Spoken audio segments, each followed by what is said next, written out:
In the village of Umuahia lived Adanna, whose beauty was legendary throughout 7 kingdoms.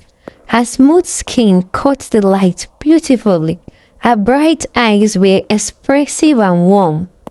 And poets traveled great distance just to glimpse at her face. Yet at 30, she remained unmarried, a mystery that haunted the entire village.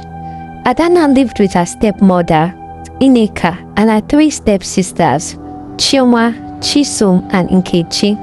While the stepsisters were plain, they had all married well. The pattern was always the same. Suitors would arrive declaring love for Adanna's beauty, but within days, they would inexplicably become entranced with one of her stepsisters instead. The villagers whispered so many things.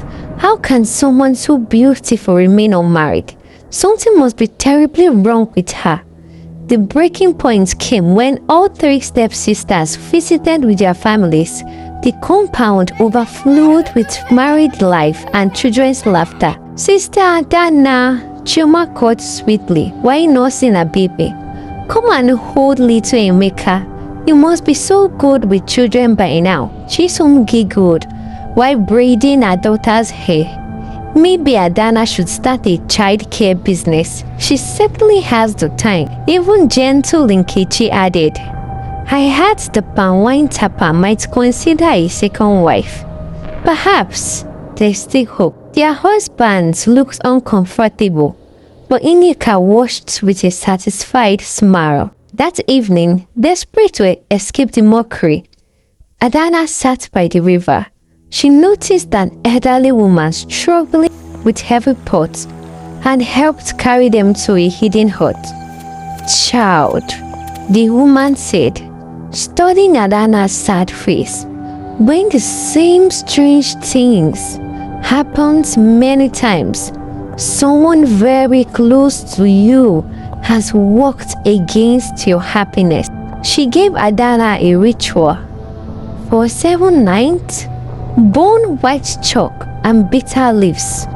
On the 7th night, eat the ashes with honey and ask the ancestors to reveal the truth. But beware, the truth will make itself known publicly. On the 7th night, after performing the ritual, Adanna returned to find chaos. It was market day, and the compound was full of villagers. In the center stood Ineka, possessed by ancestral spirits. Her eyes rolled back, speaking in an otherworldly voice. The truth must be told. The spirits demand it. Her eyes wide, fixed on Adanna. Yes, it was me. I cursed you. When your mother, my beautiful younger sister, died, I swore that her daughter would know the loneliness I had known. The crowd gasped as the confession poured out. 15 years of cursed herbs in Adanna's food, dark magic turning every suitor away to her own daughters instead. Your mother took everything from me, Ineka wailed. Her spirit forced truth from her lips. She was beautiful, beloved, even chosen. I made sure you would suffer as I have suffered. Chioma screamed and collapsed. Mama, how could you do this to our sister? Chisom fell to her knees weeping. All these years, our marriages were built on stolen love. Nkechi covered her face in shame, crying. We mocked her, but she was the victim. What have we become? Their husbands stared in horror, realizing their loves had been artificially manufactured. The entire crowd backed away, making protective signs against evil. 15 years I stole from you, Nkechi shrieked before collapsing unconscious. 2 years later, Prince Chukwuemeka arrived with a magnificent possession. He had heard tales of Adanna's beauty and tragic story throughout the kingdom. Unlike other suitors, the prince didn't rush to propose. He disguised himself as a traveling merchant I spent weeks getting to know Adanna, talking about dreams, stories and life, everything except her beauty or marriage.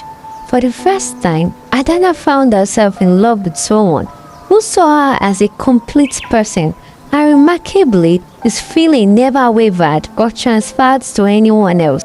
When he revealed his identity and proposed, Adanna realized something miraculous. In all our conversations, he never mentioned my beauty, not even once.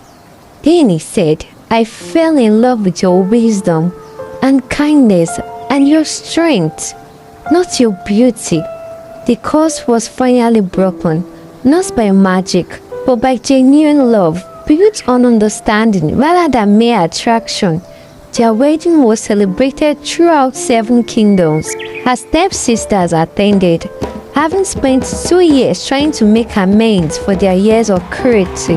Their own marriages now built on true affections as the cause's effect faded. Inika lived her remaining days in quiet shame, while Adanna became a beloved queen who helped other wronged women, transforming her suffering into boundless love.